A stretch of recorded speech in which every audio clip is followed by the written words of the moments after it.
Hello प्यारे दोस्तों, कैसे हैं आप लोग। उम्मीद करते हैं कि बेहतरीन होंगे। मैं रवि कुमार आप सबका स्वागत करता हूं आपके अपने यूट्यूब चैनल पथ आप सक्सेस यूटी बोर्ड। प्यारे बच्चों, आज क्लास 10th के फिजिक्स में हम लोग पार्श्व उत्क्रमण पढ़ेंगे। पाठ का नाम प्रकाश परावर्तन तथा अपवर्तन। इसमें बहुत सी चीजों को हम लोगों ने समझ लिया था। समतल दर्पण के बारे में भी समझ लिए थे। समतल दर्पण के गुण को भी जान लिया गया था। उसके साथ साथ न्यूमेरिकल को भी लगा लिया गया था। आज प्यारे बच्चों पार्श्व उत्क्रमण पढ़ेंगे। बहुत छोटा सा टॉपिक है, समझने लायक टॉपिक है। इसको पढ़कर फिर हम लोग गोली दर्पण की ओर बढ़ेंगे और गोली दर्पण से जुड़े जितनी भी चीजें हैं उनको बेहतरीन ढंग से कराया जाएगा और इसके साथ साथ न्यूमेरिकल की क्लास भी आगे लगेगी। तो जुड़े रहिए आप लोग हमारे चैनल के साथ। चैनल को सब्सक्राइब कीजिए, वीडियो को लाइक कीजिए, वीडियो को शेयर कीजिए और वीडियो पे जोरदार कमेंट कीजिए। इतना तो आप लोगों से मांग ही सकते, इतना तो हमारा हक बनता है कि अगर आप लोगों को पढ़ाया जा रहा है तो आप लोग इतना काम कर सकते हैं। तो ज्यादा समय न लेते हुए प्यारे बच्चों आज के टॉपिक पर बढ़ते हैं। तो टॉपिक का नाम है पार्श्व उत्क्रमण। उत्क्रमण का मतलब होता है क्रम में बदलाव, यानी क्रम जो बदल जाता है उसे कहा जाता है उत्क्रमण। या फिर दूसरे शब्दों में कहा जाता है प्यारे बच्चों तो उत्क्रमण का मतलब होता है बदलना यानी चेंजिंग। पार्श्व का मतलब होता है किनारा यानी साइड। जब हम समतल दर्पण के सामने खड़े होते हैं तो हमारा बायां हाथ दाहिने तरफ दिखता है, दाहिना हाथ बाएं तरफ। आप लोग इसको उठाएंगे, दाहिना वाला उठेगा उस दर्पण के अंदर, ऐसा लगेगा। तो वह जो घटना होती है उस घटना का कारण होता है पार्श्व उत्क्रमण। यानी समतल दर्पण में पार्श्व बदलने की जो घटना होती है उसे ही क्या कहा जाता है प्यारे बच्चों, उसे कहा जाता है पार्श्व उत्क्रमण। यानी परिभाषा का लिखेंगे हम लोग, परिभाषा लिखेंगे समतल दर्पण में, समतल दर्पण में पार्श्व, पार्श्व यानी प्यारे बच्चों लिख सकते हैं साइड। पार्श्व को इंग्लिश में कहा जाता है साइड। बदलने की घटना, बदलने की घटना पार्श्व उत्क्रमण कहलाता है, पार्श्व उत्क्रमण कहलाता है।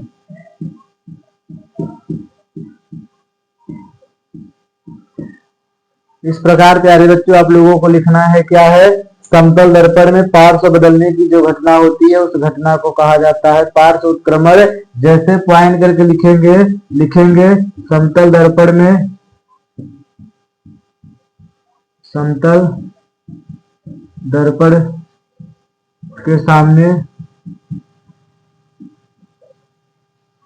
खड़े होने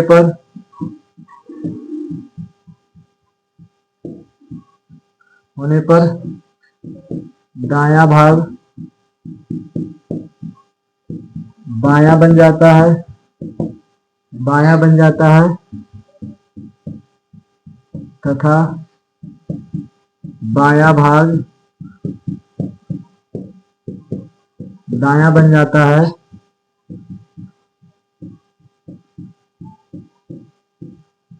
जिसका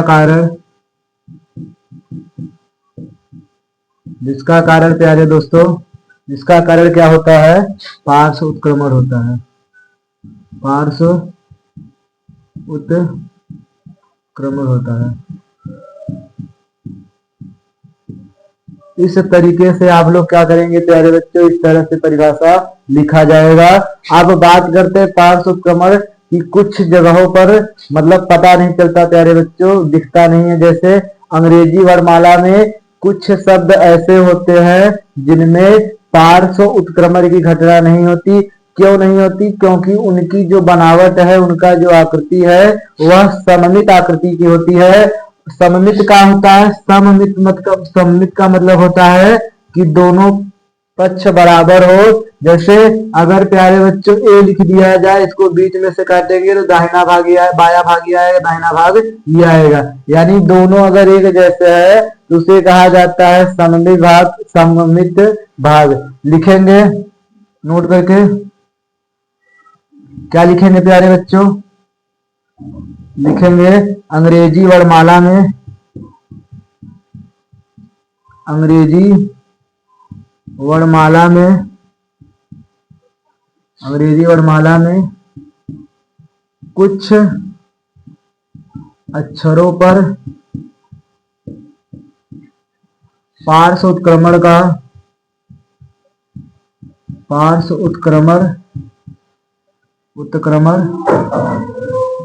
नहीं दिखाई देता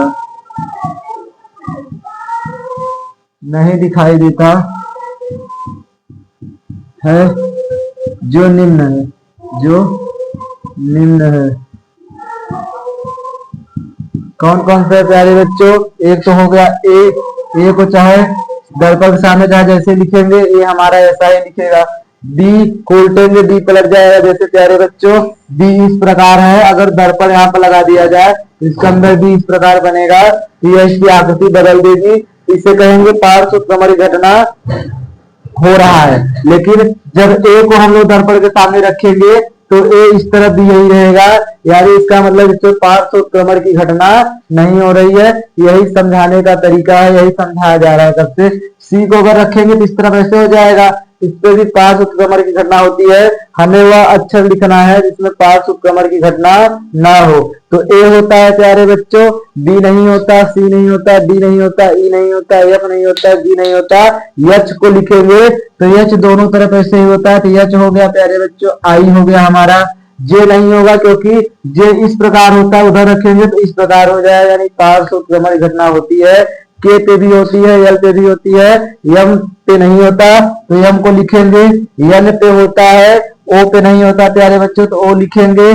पी पे होता है, क्यू पे होता है, आर पे होता है, एस पे होता है, लेकिन टी पे नहीं होता तो टी को लिखेंगे। यू पे नहीं होता, वी पे नहीं होता, डब्ल्यू पे नहीं होता और एक्स पे नहीं होता, और प्यारे बच्चों वाई पे नहीं होता और जेड पे होता है। यानी 1 2 3 4 5 6 7 8 9 10 11 अक्षर ऐसे हैं अंग्रेजी वर्णमाला में।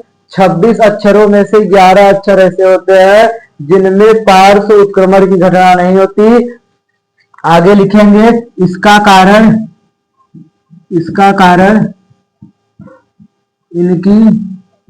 इनकी मतलब प्यारे बच्चों ऊपर लिखे अक्षरों की, इसका कारण इनकी सममित आकृति होती है।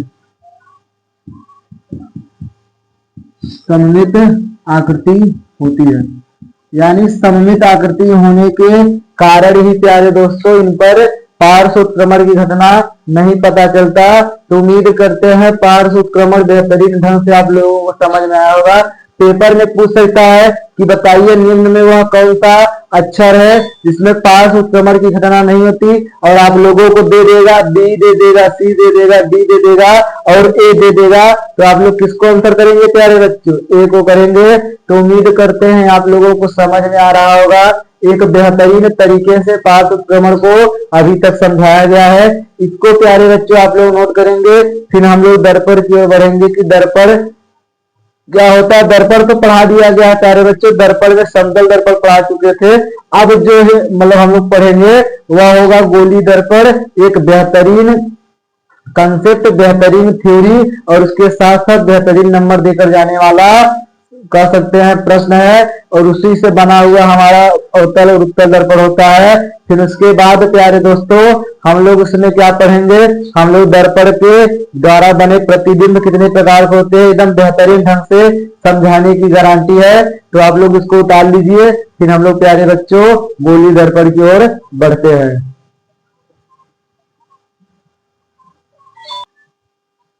चलिए प्यारे बच्चों अगली टॉपिक हम लोग पढ़ेंगे गोली दर्पण। सबसे पहले दर्पण लिखा है, दर्पण के पहले लिखा है गोली।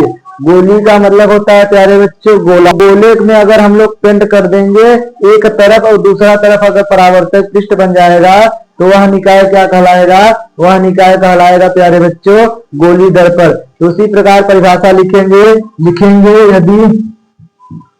यदि किसी खोखले गोले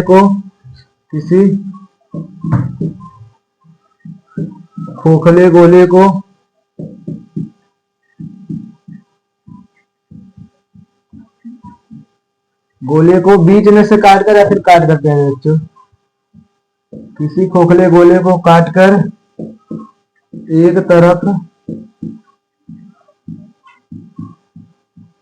चांदी का लेप या पालिश करके दूसरे तरफ को परावर्तक पृष्ठ बना दिया जाए। कामा करके लिखेंगे प्यारे बच्चों। तो प्राप्त निकाय को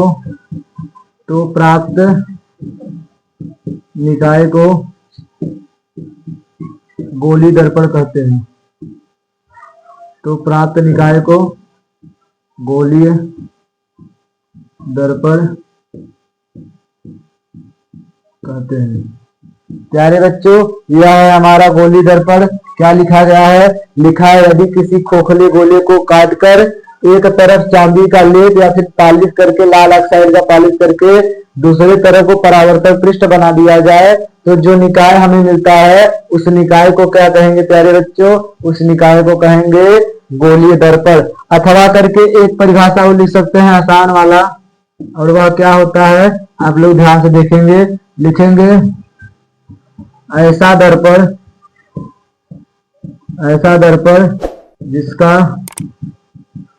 जिसका परावर्तक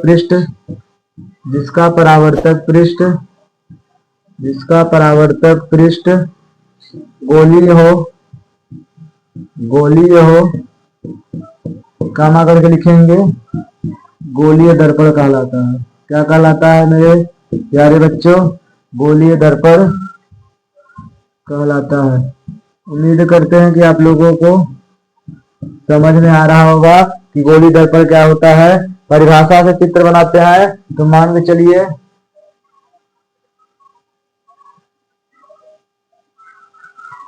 इस प्रकार का कोई गोला होगा।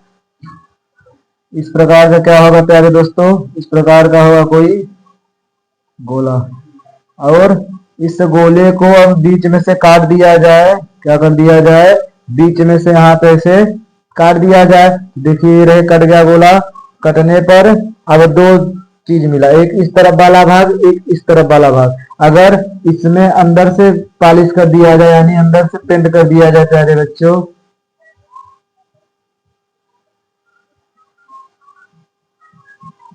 तो एक निकाय तैयार होगा। और जब इसमें बाहर से पेंट कर दिया जाए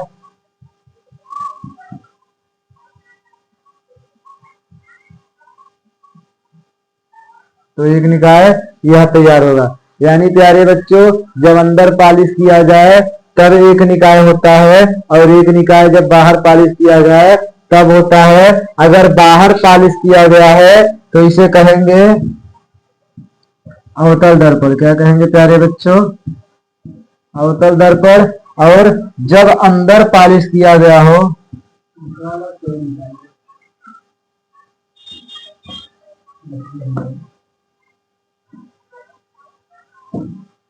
और जब अंदर से पॉलिश किया गया हो प्यारे बच्चों, तब इसे क्या कहा जाएगा? इसे कहा जाएगा उत्तल दर्पण। ये अवतल दर्पण उत्तल दर्पण क्या होते हैं? यह दर्पण के प्रकार है। यह है प्यारे बच्चों दर्पण के प्रकार। यानी उम्मीद करते हैं कि आप लोगों को पता चला होगा दर्पण है गोली दर्पण प्यारे बच्चों, क्योंकि दर्पण दो प्रकार का होता है, एक समतल और एक गोलीय। समतल के बारे में हम लोगों ने पिछली क्लास में पढ़ा था। आज की क्लास में गोली दर्पण की परिभाषा। गोली दर्पण दो प्रकार का होता है, एक उत्तल एक अवतल। उत्तल क्या होता है? जब पेंट अंदर की तरफ किया गया हो, और अवतल क्या होता है? जब पॉलिश या पेंट बाहर की ओर किया गया हो। तो प्यारे बच्चों आप लोग इसको लिखेंगे या फिर उतारेंगे या फिर स्क्रीनशॉट लेंगे। उसके बाद हम लोग अलग से उत्तल दर्पण अवतल दर्पण पढ़ेंगे। उत्तल दर्पण अवतल दर्पण में क्या क्या महत्वपूर्ण बिंदु होते हैं, क्या क्या परिभाषाएं होती है, उनको सीखा जाएगा और फिर उसके बाद आगे बढ़ा जाएगा। तो आप लोग प्यारे बच्चों उसको तुरंत उतारिए।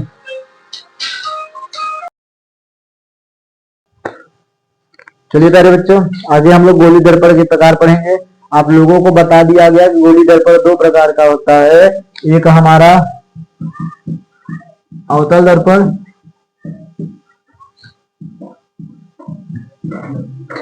और दूसरा क्या होता है प्यारे बच्चों, दूसरा होता है उत्तल दर्पण। अलग अलग इनके बारे में पढ़ेंगे। तो पहली हेडिंग डाल के अवतल दर्पण दिखाएंगे आप लोग। अवतल दर्पण क्या होता है समझेंगे।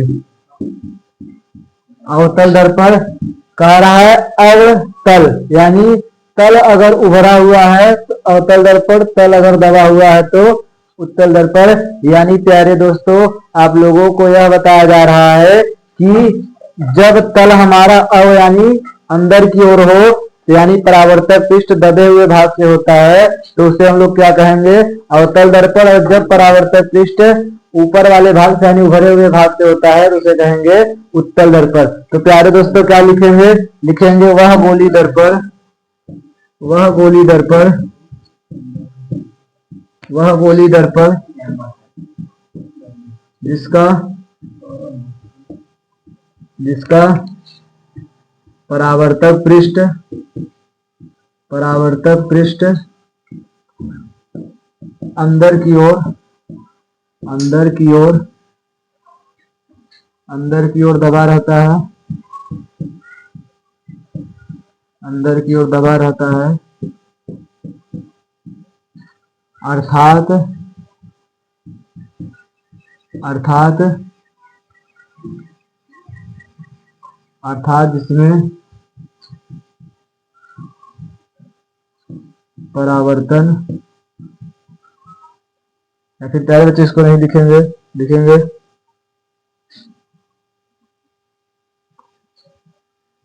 दबा रहता है, कामा करके लिखेंगे अवतल दर्पण कहलाता है। क्या कहलाता है प्यारे दोस्तों, अवतल दर्पण कहलाता है। क्या होती है परिभाषा, परिभाषा होती है वह गोलीय दर्पण जिसका परावर्तक पृष्ठ अंदर की ओर दबा रहता है अवतल दर्पण कहलाता है मेरे प्यारे दोस्तों। या फिर अर्थात करके एक परिभाषा वो लिखेंगे, अथवा करके, अथवा करके लिखेंगे। क्या लिखेंगे, वह गोली दर्पण, वह गोली दर्पण जिस पर या फिर जिसमें पेंट या लेप बाहर की ओर हो, बाहर की ओर हो, अवतल दर्पण कहलाता है, अवतल दर्पण कहलाता है।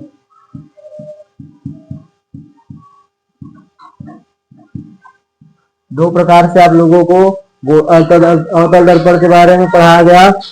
चित्र अगर देखेंगे तो चित्र क्या होगा, मान चलिए यह हमारा कोई खोखला हो गया, इसमें परावर्तक पृष्ठ अंदर की ओर हो या फिर पेंट कहाँ हो, बाहर की ओर, तो सीधा लगाते हैं इस प्रकार। मान चलिए यह हो गया और पेंट हम लोग कहाँ कर दे रहे हैं, बाहर। तो यह जो निकाय होगा इस निकाय को क्या कहेंगे प्यारे बच्चों, इस निकाय को कहेंगे अवतल दर्पण, अवतल दर्पण। इसमें परावर्तन उभरे हुए तल हो रहा है। यह है आपतित किरण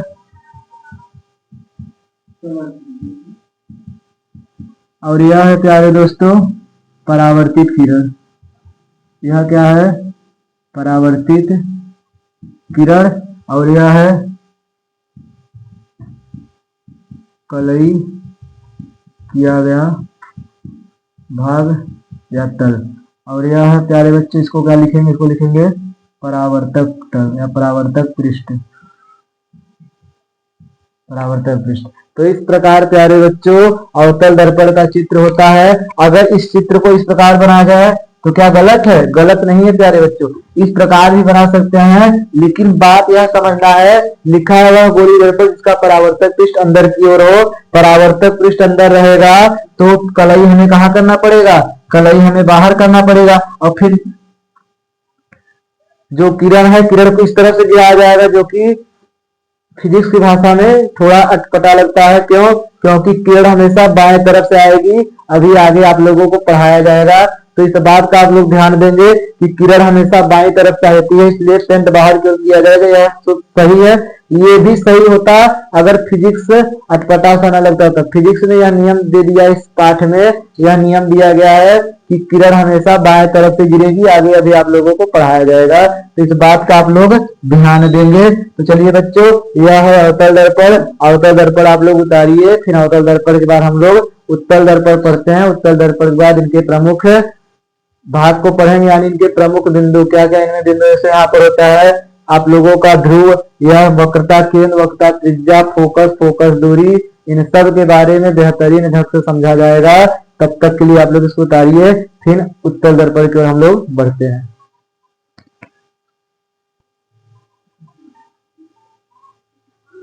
चलिए प्यारे बच्चों, अब हम लोग गोली दर्पण लिखेंगे। तो जैसे अवतल दर्पण आप लोगों को पढ़ाया गया था, उसी प्रकार अवतल दर्पण का दूसरा भाग कह सकते हैं, फिर गोली दर्पण का दूसरा जो भाग होता है उसे हम लोग कहते हैं उत्तल दर्पण। उत्तल का मतलब होता है उत्तल। उत्तल का मतलब होता है जिसका तल उभरा हुआ हो, उसे हम लोग क्या कहेंगे प्यारे बच्चों? उत्तल दर्पण। तो लिखेंगे ऐसा गोली दर्पण, ऐसा गोलीय दर्पण जिसका परावर्तक पृष्ठ, जिसका परावर्तक पृष्ठ उभरा हुआ हो, उभरा हुआ हो, प्यारे दोस्तों उत्तल दर्पण कहलाता है। उत्तल दर्पण कहलाता है। क्या कहलाता है प्यारे दोस्तों? उत्तल दर्पण कहलाता है। या फिर अथवा करके एक परिभाषा और लिख सकते हैं हम लोग, उसे क्या कहेंगे देखिए। जब परावर्तक पृष्ठ उभरा हुआ है, इसका मतलब प्यारे दोस्तों, इसका मतलब कि हमें पेंट कहाँ करना पड़ेगा? अंदर की ओर। तो लिखेंगे वह गोली दर्पण, लिखेंगे वह गोली दर्पण, वह गोली दर्पण जिसमें पेंट या लेप, पेंट या लेप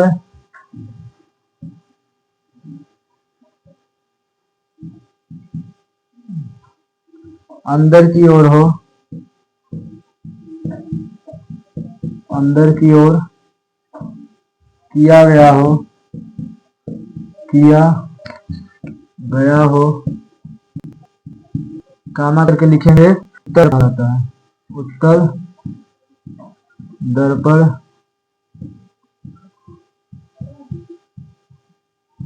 कहलाता है।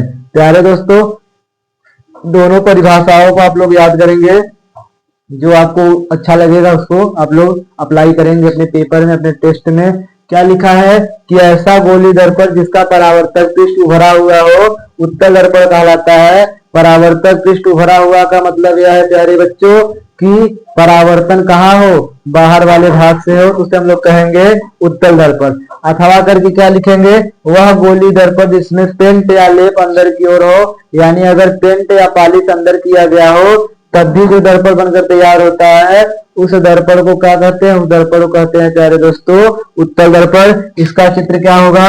चलिए, ये रहा हमारा खोखला गोला। अब अगर अंदर हम लोग पेंट कर देंगे तो बाहर वाला पृष्ठ क्या हो जाएगा? परावर्तक पृष्ठ। और इस प्रकार के दर्पण को हम लोग क्या कहेंगे? इस प्रकार के दर्पण को कहेंगे प्यारे बच्चों उत्तल दर्पण। यह क्या है? उत्तल दर्पण।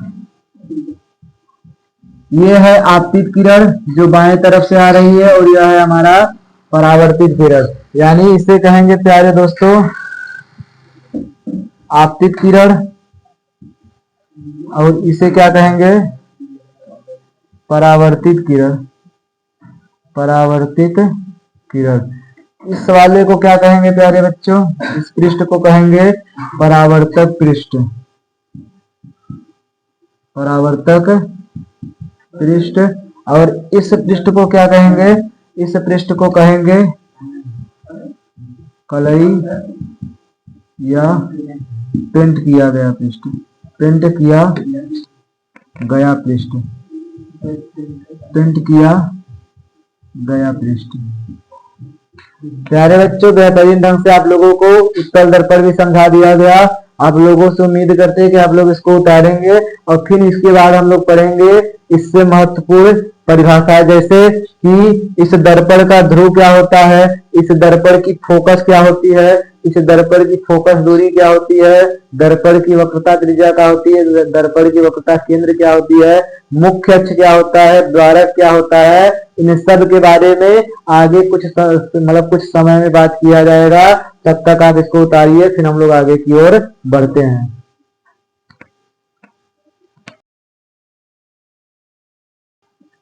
चलिए प्यारे बच्चों, अब हम लोग पढ़ेंगे गोलीय दर्पण से संबंधित परिभाषाएं। यानी गोलीय दर्पण दो प्रकार का होता है, एक उत्तल और एक अवतल। इन दोनों में कुछ परिभाषाएं कॉमन होती है, उन्हें हम लोग पढ़ेंगे। जैसे कि प्यारे बच्चों, दर्पण का ध्रुव क्या होता है, वक्रता केंद्र क्या होता है, वक्रता त्रिज्या क्या होती है, फोकस क्या होता है, फोकस दूरी क्या होता है, मुख्य अक्ष क्या होता है। इन सब के बारे में बेहतरीन ढंग से पढ़ेंगे। तो इसमें हम लोग पहली हेडिंग डालते हैं, पहला है दर्पण का ध्रुव। दर्पण का ध्रुव, ध्रुव को कहते हैं पोल, यानी pole of mirror. Pole of mirror क्या होता है प्यारे बच्चों, लिखेंगे गोलीय दर्पण के परावर्तक पृष्ठ के मध्य बिंदु को ही क्या कहा जाता है प्यारे बच्चों, दर्पण का ध्रुव।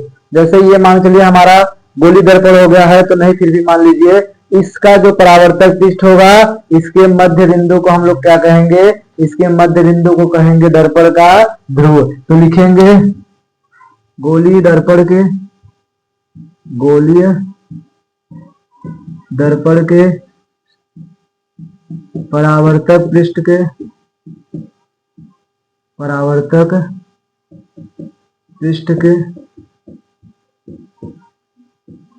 मध्य बिंदु को,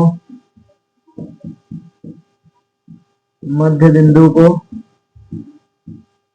दर्पण का, दर्पण का ध्रुव कहते हैं, दर्पण का ध्रुव कहते हैं। प्यारे बच्चों, दर्पण का ध्रुव कहते हैं। आगे लिखेंगे इसे P से, इसे P से प्रदर्शित करते हैं। क्या करते हैं, प्रदर्शित करते हैं। यानी प्यारे बच्चों, क्या होता है दर्पण का ध्रुव, गोलीय दर्पण के जो परावर्तक पृष्ठ होता है उसके मध्य बिंदु को ही हम लोग क्या कहते हैं, दर्पण का ध्रुव। चित्र बनाना हो तो ध्यान से समझेंगे। एक चित्र ये हो गया प्यारे बच्चों, इसे हम लोग क्या कहेंगे, इसे कहेंगे अवतल दर्पण। और एक चित्र ये हो गया, इसे क्या कहेंगे, उत्तल दर्पण, उत्तल दर्पण। इसका जो मध्य बिंदु होगा यहाँ पर P होगा, और इसका मध्य बिंदु यहाँ पर P होगा, यानी दर्पण का ध्रुव। यह है अवतल दर्पण और यह है प्यारे बच्चों उत्तल दर्पण। इसे कहेंगे दर्पण का ध्रुव, दर्पण का ध्रुव, और इसे भी क्या कहेंगे, दर्पण का ध्रुव, दर्पण का ध्रुव। उम्मीद करते हैं प्यारे बच्चों दर्पण का ध्रुव आप लोगों को समझ में आया होगा। दर्पण के ध्रुव के बाद आगे हम लोग वक्रता केंद्र पढ़ेंगे। तो वक्रता केंद्र क्या होता है, गोलीय दर्पण जिस खोखले गोले का भाग होता है उस गोले के केंद्र को हम लोग वक्रता केंद्र कहते हैं। क्या पढ़ेंगे प्यारे बच्चों, गोलीय दर्पण जिस खोखले गोले का भाग होता है, इसको बढ़ाएंगे तो इसी प्रकार के गोला बनेगा। इस गोले का जो केंद्र होगा वही केंद्र वक्रता केंद्र कहलाएगा। तो आप लोग इसको उतारिए, हम साइड हो जा रहे हैं, फिर आप लोगों को वक्रता केंद्र तुरंत पढ़ा दिया जाए।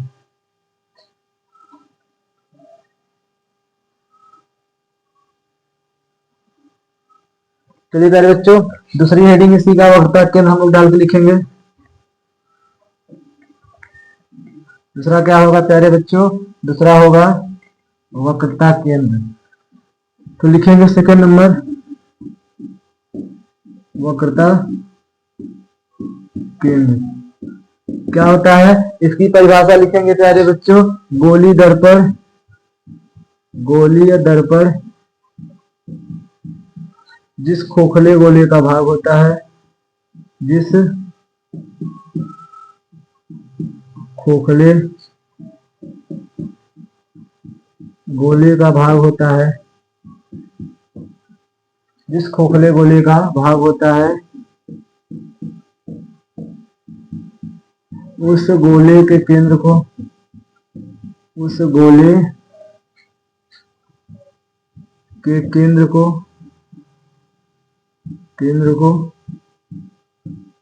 वक्रता केंद्र कहते हैं। वक्रता केंद्र कहते हैं प्यारे दोस्तों। क्या लिखेंगे परिभाषा? गोली दर्पण जिस खोखले गोले का भाग होता है, उस गोले के केंद्र को वक्रता केंद्र कहते हैं। लिखेंगे इसे कैपिटल सी से प्रदर्शित करते हैं। अब जैसे चित्र बनाना हो प्यारे बच्चों, तो यह हो गया हमारा एक दर्पण, और इसके गोले को ऐसे तो सीधा सीधा करेंगे, अपन बढ़ाएंगे तो बन जाएगा, यह हो जाएगा अवतल दर्पण, और यह हो जाएगा प्यारे दोस्तों, यह हो जाएगा उत्तल दर्पण। अब इसके केंद्र को अगर बढ़ाएंगे तो इस प्रकार इसका बढ़ेगा गोला, और इस गोले का केंद्र प्यारे बच्चों यहाँ पर आएगा। यहाँ पर हमारा P पढ़ चुके हम लोग, और ये जो आएगा केंद्र ये हो जाएगा C। ऐसे इस तरफ भी यहाँ हम लोग P पढ़ चुके हैं, और यहाँ जो आएगा इसे क्या कहेंगे? C। इसके केंद्र को जब बढ़ाएंगे, इसके गोले को जब बढ़ाया जाएगा तो इसे गोला बनेगा, और इस गोले के केंद्र को ही क्या कहेंगे प्यारे बच्चों? इस गोले के केंद्र को ही कहा जाएगा वक्रता केंद्र। अब ठीक है, इस गोले के केंद्र को क्या कहा जाएगा? वक्रता केंद्र। अगला हेडी वक्रता त्रिज्या। वक्रता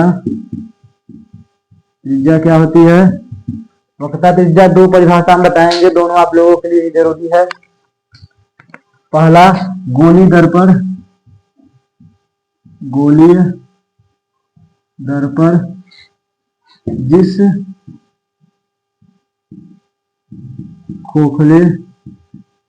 खोखले गोले का भाग होता है,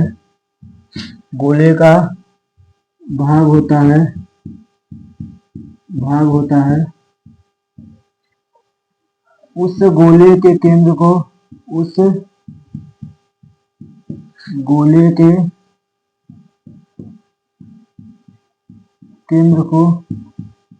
केंद्र को वक्रता केंद्र कहते हैं। वक्रता केंद्र कहते हैं। यानी प्यारे बच्चों, जैसे यह हो गया गोला, इस गोले के केंद्र को ही हम लोग क्या कहेंगे? वक्रता केंद्र। तो इसका चित्र अलग लाइन बनाया जाएगा, तब तक आप लोग इसको उतारिए, फिर हम लोग वक्रता त्रिज्या के अगले परिभाषा को पढ़ते हैं, और इसके साथ साथ चित्र को भी बनाते हैं। प्यारे बच्चों उतारिए।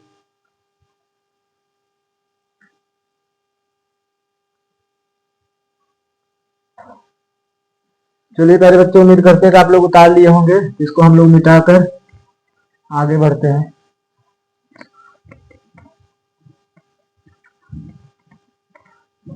आगे अथवा करके एक परिभाषा और लिखेंगे।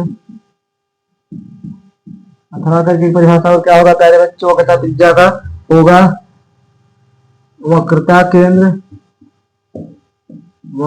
केंद्र। ऐसे लिखिए थोड़ा बढ़िया, ताकि अच्छा लगे। दर्पण के वक्रता केंद्र से दर्पण के ध्रुव के बीच की दूरी वक्रता त्रिज्या कहलाती है। वक्रता त्रिज्या कहलाती है। ये हो गया प्यारे बच्चों दूसरा परिभाषा, यानी दर्पण के वक्रता केंद्र से दर्पण के ध्रुव के बीच की दूरी वक्रता त्रिज्या कहलाती है। चित्र से बनाया जाए प्यारे बच्चों, यह है एक हमारा दर्पण जिसको हम लोग अवतल दर्पण कहते हैं। तो आप लोगों को पता चल गया होगा, बाहर पेंट किया जाता है अवतल दर्पण। और ये दर्पण हमारा यह है, इसे क्या कहेंगे, इसे उत्तल दर्पण। इसको अगर बढ़ाया जाए तो प्यारे दोस्तों इस प्रकार बढ़ेगा, और इसका केंद्र यहाँ था, तो यहाँ C हो जाएगा और यहाँ पर P था, और इन दोनों की जो बीच की दूरी होगी इसे ही कहा जाता है वक्रता त्रिज्या यानी R। सॉरी बच्चे, यहाँ आगे लिखेंगे इसे स्मॉल r से व्यक्त करते हैं। जब इसको बढ़ाएंगे तो ये कैसे बढ़ेगा प्यारे बच्चों, ये इस प्रकार बढ़ेगा।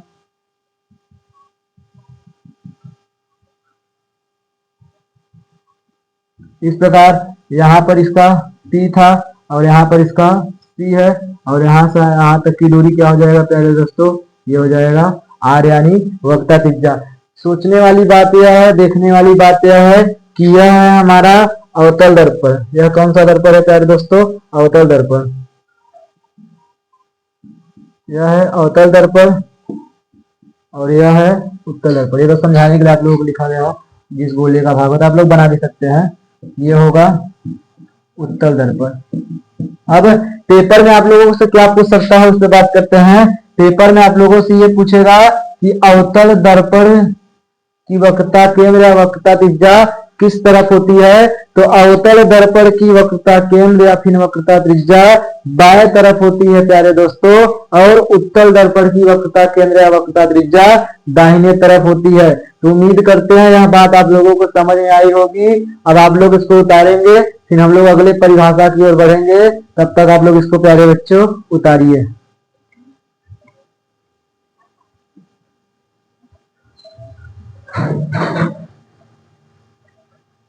बच्चों उम्मीद करते हैं कि आप लोग उतार लिए होंगे। आगे हम लोग पढ़ेंगे मुख्य अक्ष और मुख्य फोकस दूरी, और फिर इसको समाप्त करके आगे की ओर बढ़ेंगे। चलिए पहले मुख्य अक्ष समझ लेते हैं। मुख्य अक्ष क्या होता है, तो थोड़ा सा मिटा ले प्यारे बच्चों, आप लोग देखते रहेंगे, आवाज नहीं करेंगे, शांति से अपना रहेंगे। चलिए प्यारे बच्चों, अगली हेडिंग है हमारा मुख्य अक्ष। मुख्य अक्ष क्या होता है प्यारे बच्चों, दर्पण के ध्रुव और दर्पण के वक्रता केंद्र से होकर जाने वाली जो रेखा होती है उस रेखा को हम लोग मुख्य अक्ष कहते हैं। तो क्या लिखेंगे, गोलीय दर्पण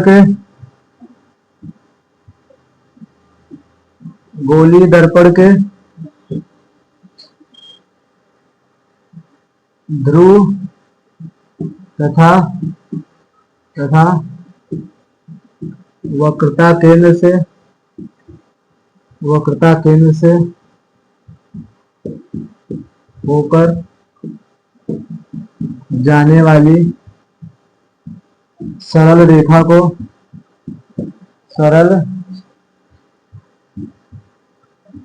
को मुख्य अक्ष कहते हैं। मुख्य अक्ष कहते हैं। क्या होता है मुख्य अक्ष की परिभाषा प्यारे दोस्तों, उदाहरण से मतलब चित्र समझेंगे प्यारे बच्चों। तो यह है हमारा अवतल दर्पण, और अवतल दर्पण में पालिश एक तरफ कर दिया गया, तो यहाँ पर होता है प्यारे दोस्तों P, यहाँ पर होता है C। तो इनसे होकर एक सीधी लाइन जो जाएगी उस लाइन को ही क्या कहा जाएगा प्यारे बच्चों, उस लाइन को ही कहा जाएगा मुख्य अक्ष। यह लाइन क्या है, यह लाइन है मुख्य अक्ष। और अभी तक हम लोगों ने क्या पढ़ा था, यहाँ से यहाँ तक R यानी वक्रता त्रिज्या।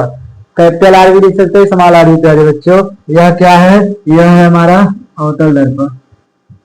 अवतल दर्पण इसी प्रकार उत्तल दर्पण का क्या होगा, यह है हमारा उत्तल दर्पण, इसमें पालिश कर दिया गया, और पालिश करने के बाद यहाँ पर होता है P, और यहाँ पर होगा सी, और इनसे मिलाकर एक रेखा जाएगी।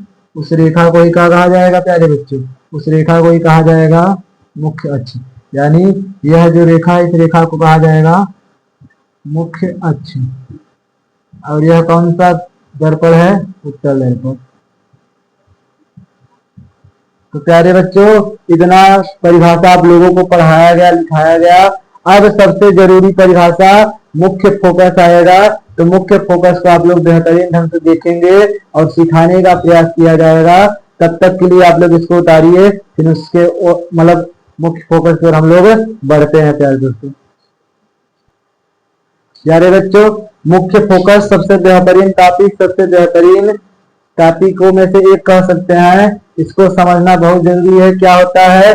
गोली दर्पण के मुख्य, जैसे मान के लिए हमारा मुख्य अक्ष है, तो इसके समांतर एक पेड़ गिरेगी। परावर्तन होने के बाद जिस बिंदु पर मिलेगी या फिर मिलती हुई प्रतीत होती है। अवतल दर्पण में प्यारे बच्चों मिलती है, उत्तल दर्पण में मिलती हुई प्रतीत होती है। तो उस बिंदु को हम लोग क्या कहेंगे? उस बिंदु को हम लोग मुख्य फोकस कहेंगे।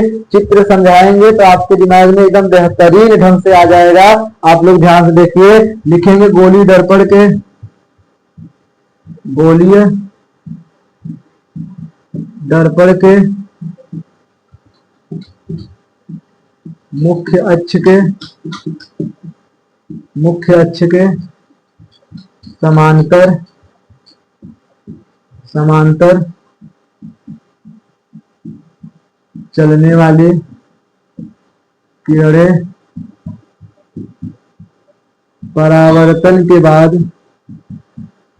परावर्तन के बाद, परावर्तन के बाद जिस बिंदु पर, जिस बिंदु पर,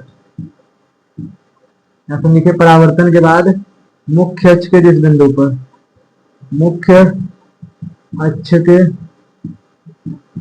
जिस बिंदु पर, जिस बिंदु पर मिलती है प्यारे दोस्तों, मिलती है, अगर मिल रही है तो मेरे प्यारे दोस्तों वह अवतल दर्पण है।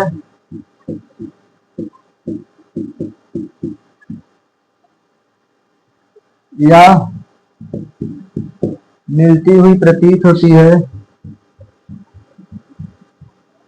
मिलती हुई प्रतीत होती है। किसमें मिलती हुई प्रतीत होगी प्यारे बच्चों? उत्तल दर्पण में। इस प्रकार आप लोगों को एक परिभाषा में दिखा दिया जा रहा है। प्रतीत होती है, कामा करके लिखेंगे, उस बिंदु को, उस बिंदु को मुख्य फोकस, मुख्य फोकस कहते हैं। चाहे मुख्य फोकस कहिए प्यारे दोस्तों, चाहे सिर्फ फोकस कहिए, बात एक ही हुआ। लिखेंगे इसे कैपिटल एफ से, कैपिटल एफ से प्रदर्शित करते हैं, प्रदर्शित करते हैं। ये रहा परिभाषा आप लोगों का प्यारे बच्चों। चित्र बनाकर समझाते हैं तब आप लोगों को बेहतरीन ढंग से समझ में आ जाएगा। ध्यान से देखिए, यह है हमारा एक अवतल दर्पण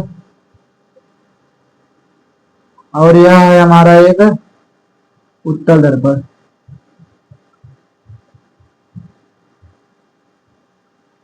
यह है प्यारे बच्चों अवतल दर्पण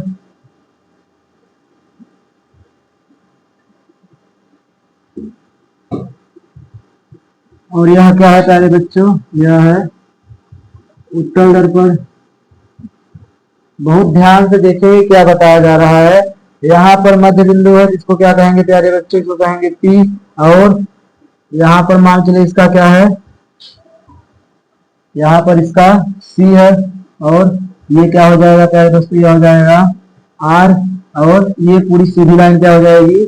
मुख्य अक्ष हो जाएगी। उसी प्रकार यहाँ पर है P और यह हमारा मुख्य अक्ष, यह हो गया P, यहाँ हो गया प्यारे दोस्तों C और इन दोनों के बीच में जो है दूरी यह क्या कहलाएगी, कैपिटल आर। अब क्या कह रहा है प्यारे बच्चों, गोली दर्पण के मुख्य अक्ष के समांतर चलने वाली किरणें, ये रहा मुख्य अक्ष के समांतर, ये किरणें चली और एक किरणें यहाँ से ऐसे चली।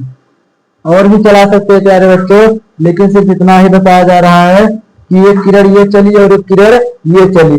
अब यह हो गई आपतित किरण, ये भी हो गई आपतित किरण, और यहाँ भी बाएं तरफ से किरणें चलेगी, एक किरण ये हो गया और एक किरण ये हो गया प्यारे दोस्तों, इसे भी आपतित किरण कहेंगे और इसे भी आपतित किरण कहेंगे। अब यह दोनों किरणें जब दर्पण से टकराएंगी तो टकराने के बाद इसका परावर्तन होगा, यानी उसी माध्यम में लौटेंगी। बहुत ध्यान समझना है प्यारे बच्चों। अब यह इधर नहीं जाएंगे, क्यों? क्योंकि यह है अवतल दर्पण और इसको दूसरा नाम भी होता है, यह किरणों को एक जगह एकत्रित करता है। क्या करता है प्यारे बच्चों? एकत्रित करता है। तो यह किरण ऐसे जाएगी, यह किरण प्यारे बच्चों ऐसे जाएगी और यह किरण ऐसे जाएगी, और यह दोनों जिस बिंदु पर मिलेंगी, यानी देखिए मुख्य से जिस बिंदु पर मिलती है, यानी यहाँ पर मिली तो इसे हम लोग क्या कह देंगे, इसे कैपिटल एफ कर देंगे, यानी यह हमारा फोकस हो जाएगा और यह हमारा परावर्तित किरण है, यह हमारा परावर्तित किरण। ये आर हटा देते हैं क्योंकि देखने में भद्दा लग रहा है, जानते रहिए आप लोग आर है वह। और प्यारे दोस्तों, जिस बिंदु पे काटेगी उस बिंदु को हम लोग मुख्य फोकस कहेंगे। उम्मीद करते हैं कि अवतल दर्पण का समझ में आ गया होगा। उत्तल दर्पण को अपसारी लेंस कहते हैं, क्यों? क्योंकि यह उत्तल दर्पण को अपसारी दर्पण कहते हैं, क्यों? क्योंकि यह किरणों को फैला देता है। तो यहाँ से ऐसे फैल जाएगा किरण, ऐसे, और ये वाला ऐसे फैल जाएंगे। अब इस तरफ ये दोनों नहीं मिलेंगे, ध्यान से देखेंगे तो इस तरफ ये दोनों नहीं मिलेंगे प्यारे बच्चों। तो इनको जब पीछे बढ़ाया जाएगा, पीछे हम लोग क्या करते हैं, इनको ऐसे बढ़ाया जाएगा। तो ध्यान से देखेंगे यहाँ पर ये क्या हो रही है, मिलती हुई प्रतीत हो रही है। तो जिस बिंदु पर मिलती हुई प्रतीत होगी उस बिंदु को ही हम लोग क्या नाम दे देंगे, उसे नाम दे देंगे हम लोग कैपिटल एफ, यानी फोकस। यानी प्यारे बच्चों, यह अवतल दर्पण का फोकस है, अवतल दर्पण में वास्तव में मिल रही है और उत्तल दर्पण में मिलती हुई प्रतीत हो रही है, इसलिए हम लोग इसे क्या कहेंगे, इसलिए हम लोग इसे फोकस कहेंगे। उम्मीद कर रहे हैं प्यारे बच्चों आप लोगों को समझ में आ गया होगा, ज्यादा दिक्कत नहीं देगा। ऐसे ही आप लोगों को फोकस या मुख्य फोकस लिखना है। अब बात उठती है अगले टॉपिक की, तो अगला इसी का होता है फोकस दूरी। जिस प्रकार वक्रता केंद्र और ध्रुव के बीच की दूरी को वक्रता त्रिज्या कहते थे, उसी प्रकार फोकस और ध्रुव के बीच की दूरी को क्या कहेंगे प्यारे दोस्तों? फोकस और ध्रुव के बीच की दूरी को फोकस दूरी कहेंगे। फोकस और ध्रुव के बीच की दूरी को फोकस दूरी कहेंगे। तो यहाँ देखेंगे प्यारे बच्चों, यहाँ आप लोगों का परिभाषा लिख दिया जा रहा है फोकस दूरी का, या फिर चलिए अच्छा आप लोग इसको उतार लीजिए, फिर हम लोग फोकस दूरी अलग से बात कर लेते हैं, उसका भी अलग से चित्र बना दिया जाएगा। अब इस टॉपिक में कुछ ज्यादा बचा नहीं है। सबसे जरूरी अगर कोई टॉपिक था तो यही था प्यारे बच्चों, मुख्य फोकस क्या होता है। जिन बच्चों को मुख्य फोकस समझ में आ गया होगा उन्हें लगभग सब समझ में आ जाएगा। क्या लिखेंगे आप लोग, बिना देखे हमारे साथ बोलिए कि गोली दर्पण के मुख्य अक्ष के समांतर चलने वाली प्रकाश की किरणें परावर्तन के बाद जिस बिंदु पर मिलती है या फिर मिलती हुई प्रतीत होती है। अगर प्यारे दोस्तों अवतल दर्पण है तो मिलती है, और अगर उत्तल दर्पण है तो मिलती हुई प्रतीत होती है। मुख्य अक्ष के उस बिंदु को हम लोग मुख्य फोकस कहेंगे। चित्र आप लोगों के सामने ऐसे बनाकर रख देंगे तो एग्जामिनर आप लोगों का एक नंबर नहीं काट सकता प्यारे दोस्तों। एकदम बेहतरीन तरीके से पढ़ाया जा रहा है। पूरे YouTube पे व्हाइट बोर्ड पे इस तरह से कोई टीचर आप लोगों को नहीं पढ़ाएगा कि स्टेप स्टेप परिभाषा एक एक लाइन लिखकर चित्र से समझाने का प्रयास करें। सब डिजिटल बोर्ड पे तुरंत छाप के आप लोगों को बता देंगे बस। तो हम आप लोगों के लिए एकदम बेहतरीन ढंग से पढ़ाने का प्रयास कर रहे हैं। तो आप लोगों का भी कर्तव्य बनता है प्यारे बच्चों कि चैनल को ज्यादा से ज्यादा सब्सक्राइब कीजिए और वीडियो को ज्यादा से ज्यादा लाइक कीजिए। तो आप लोग इसको उतारिए, फिर हम लोग फोकस दूरी करते हैं। 2-4 और टॉपिक बचे लेकिन वह छोटे छोटे हैं, उनको तुरंत निपटा दिया जाएगा और फिर उसके बाद हम लोग देखते हैं। चलिए प्यारे बच्चों आप लोग इसको उतारिए। चलिए प्यारे बच्चों, अब हम लोग पढ़ेंगे फोकस दूरी। एकदम आसान परिभाषा है। फोकस और दर्पण के ध्रुव के बीच की दूरी को फोकस दूरी कहा जाता है। तो लिखेंगे प्यारे बच्चों, गोलीय दर्पण के ध्रुव तथा मुख्य फोकस के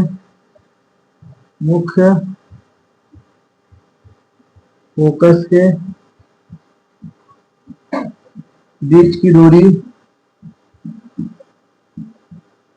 फोकस दूरी कहलाती है। फोकस दूरी कहलाती है।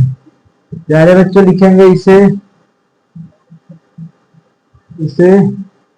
स्मॉल एफ से दिखाया जाता है। इस बात पर आप लोग ध्यान देंगे, स्मॉल एम से प्रदर्शित करते है।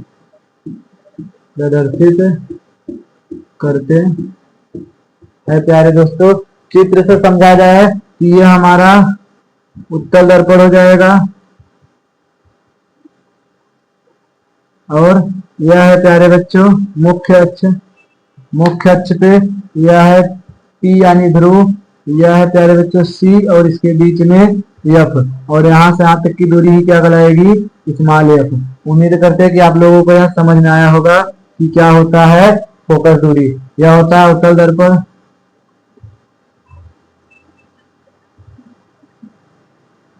आगे बढ़ेंगे। ये हो गया प्यारे बच्चों, यह हो गया उत्तल दर्पण और यह मुख्य अक्ष। यह क्या हो गया, यह हो गया प्यारे दोस्तों मुख्य अक्ष। और यहाँ चलेंगे तो ये हो गया इसका C, ये हो गया F और ये हो गया P। तो यहाँ से यहाँ तक की दूरी क्या हो जाएगी, स्मॉल f। इसी को कहा जाता है मुख्य फोकस दूरी या फिर फोकस दूरी। तो इस प्रकार आप लोग चित्र बनाएंगे, नोट करके कुछ लिखा जाएगा। पहले इसको लिख लीजिए, यह उत्तल दर्पण है। नोट करके यह लिखेंगे प्यारे दोस्तों कि गोलीय दर्पण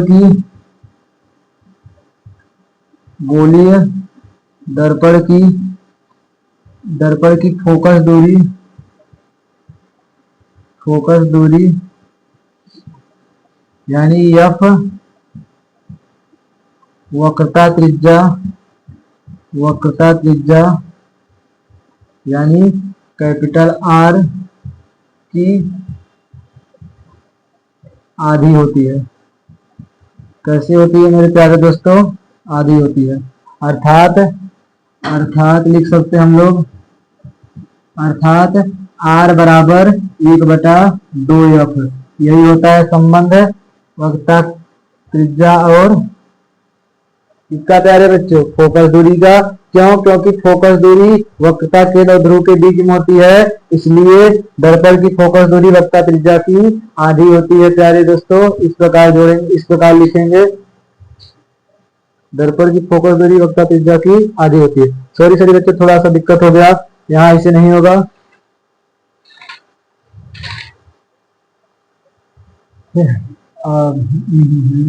ऐसे होगा, दर्पण की फोकस दूरी वक्रता त्रिज्या की आधी होती है, यानी F बराबर जो होगा वह 1/2 इंटू R होगा प्यारे बच्चों। यानी R का आधा करने पर तब हमें फोकस दूरी मिलेगा। ये हो गया अर्थात करके, थोड़ा मिस्टेक हो गया था, मिसप्रिंट। या फिर इसी को क्या लिख सकते हैं प्यारे बच्चों, इसी को लिख सकते हैं R बराबर 2F, यानी जो वक्रता त्रिज्या होती है वो फोकस दूरी की 2 गुनी होती है। दूसरे शब्दों में ऐसे पढ़ सकते हैं कि गोलीय दर्पण की वक्रता त्रिज्या फोकस दूरी की 2 गुनी के बराबर होती है। तो इस प्रकार आप लोगों का फोकस दूरी हुआ। आप लोग इसको उतारिए, फिर आगे हम लोग द्वारक पढ़ लेते हैं, अभिलंब पढ़ लेते हैं, तो इस टॉपिक को समाप्त कर दिया जाएगा। तो आप लोग इसको उतारिए पहले। चलिए प्यारे बच्चों, अब हम लोग दर्पण का द्वारक पढ़ेंगे। आसान होता है, बताएंगे गोलीय दर्पण का जो प्यारे बच्चों व्यास होता है उसी को हम लोग क्या कहेंगे, उसी को हम लोग कहेंगे प्यारे बच्चों दर्पण का द्वारक। तो लिखेंगे गोलीय दर्पण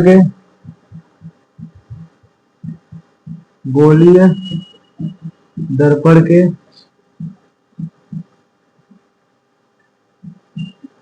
व्यास को दर्पण का द्वारक कहते हैं। क्या लिखा है प्यारे बच्चों? या फिर इसमें और एक चीज ऐड कर सकते हैं, गोली दर्पण के परावर्तक पृष्ठ के व्यास को, परावर्तक पृष्ठ के व्यास को दर्पण का द्वारक कहते हैं। चित्र से समझेंगे प्यारे बच्चों। यह रहा हमारा अवतल दर्पण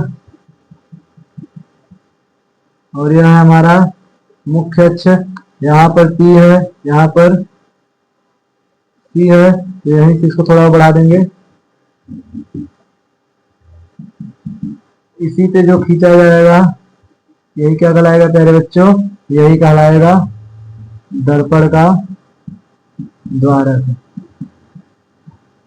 उसी प्रकार उत्तल दर्पण का भी होता है। क्या होगा प्यारे बच्चों? ये रहा उत्तल दर्पण, यह हो गया हमारा मुख्य अक्ष, यहाँ पर हो गया C। तो ये प्यारे बच्चों ये जो कहलाएगा, थोड़ा और बड़ा कर देंगे इसको, बाहर पे पेंट कर दे रहे हैं हम लोग। ये क्या कहलाएगा प्यारे बच्चों? यही हमारा कहलाएगा दर्पण का द्वारक, दर्पण का द्वारक।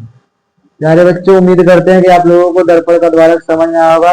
आगे खेलेंगे जी फोकस तल। तो फोकस तल हम बता दे रहे हैं कि मुख्य अक्ष के अभिलंबवत तथा फोकस पे खींची गई लंब को हम लोग क्या कहेंगे? फोकस तल। यहाँ पर लिख दिया जा रहा है फोकस तल भी, फोकस तल लिखेंगे। गोली दर्पण के मुख्य अक्ष के अभिलंबवत, मुख्य अक्ष के अभिलंबवत तथा फोकस पर खींची गई तल को क्या कहते हैं प्यारे दोस्तों? हम लोग कहते हैं फोकस तल, फोकस तल कहते हैं। तो उम्मीद करते हैं आप लोगों को यह परिभाषा समझ में आया होगा। एक एक स्टेप, एक एक चित्र बनाकर आप लोगों को बताया गया। अब इसके आगे प्यारे बच्चों, इसके आगे हम लोग पढ़ेंगे प्रतिबिंब कैसे बनता है, क्या होता है, नियमों को जानेंगे। तो उसके लिए मिलते हैं अगली क्लास में। तब तक के लिए आप लोग अपना ख्याल रखेंगे। इसके साथ साथ चैनल को सब्सक्राइब करेंगे, वीडियो को लाइक करेंगे और वीडियो पे जोरदार कमेंट करेंगे। प्यारे बच्चों जय हिंद, जय भारत। आप लोग अपना ख्याल रखेंगे। Take care.